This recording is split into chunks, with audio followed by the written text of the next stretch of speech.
एक बार कृष्ण और बलराम किसी जंगल से गुजर रहे थे। चलते चलते काफी समय बीत गया और अब सूरज भी लगभग डूबने वाला था।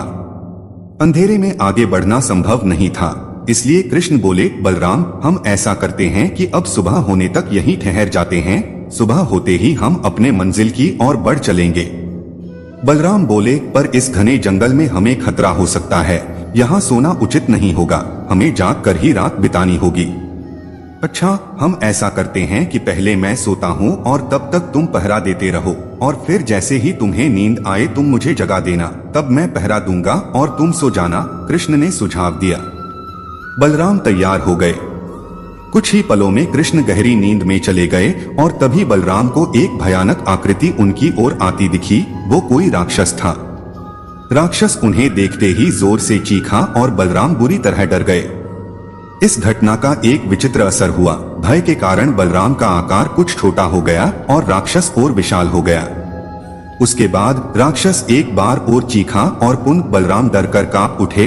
अब बलराम और भी सिकुड़ गए और राक्षस पहले से भी बड़ा हो गया। राक्षस धीरे धीरे बलराम की ओर बढ़ने लगा। बलराम पहले से ही भयभीत थे और उस विशालकाय राक्षस को अपनी और आता देख जोर से चीख पड़े, कृष्णा, और चीखते ही वही मूर्छित होकर गिर पड़े। बलराम की आवाज सुनकर कृष्ण उठे।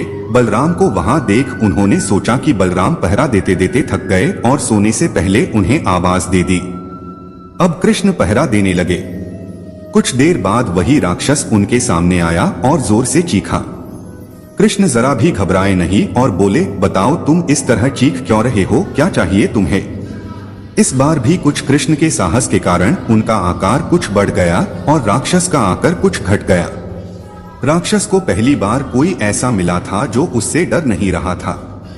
घबराहट में वह पुनः कृष्ण पर जोर से चीखा। इस बार भी कृष्ण नहीं डरे और उनका आकार और भी बड़ा हो गया, जबकि राक्षस पहले से भी छोटा हो गया। एक आखिरी प्रयास में राक्षस पूरी ताकत से चीखा पर कृष्ण मुस्कुरा उठे और फिर से बोले, बताओ तो क्या चाहिए तुम्हें?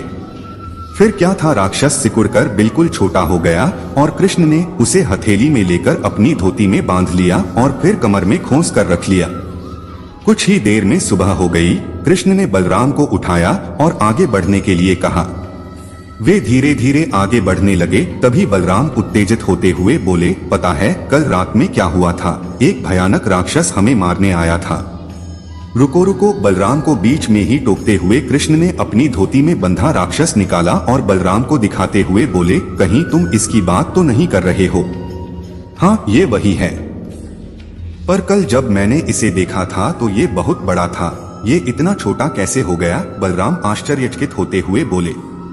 कृष्ण बोले, जब जीवन में तुम किसी ऐसी चीज से बचने की कोशिश करते हो जिसका तुम्हें सामना करना चाहिए, तो वो तुमसे बड़ी हो जाती है और तुम पर नियंत्रण करने लगती है। लेकिन जब तुम उस चीज का सामना करते हो जिसका सामना तुम्हें करना चाहिए, तो तुम उससे बड़े हो जाते हो और उसे नियंत्रित करने लगते हो। दोस्तों, ये राक्षस दरअसल हमारी जिंदगी में आने वाली चुनौतियां हैं। अगर हम इस चुनौतियों को टालते हैं तो ये और बड़ी होती जाती हैं। आखिर में ये हमें कंट्रोल करने लग जाती हैं।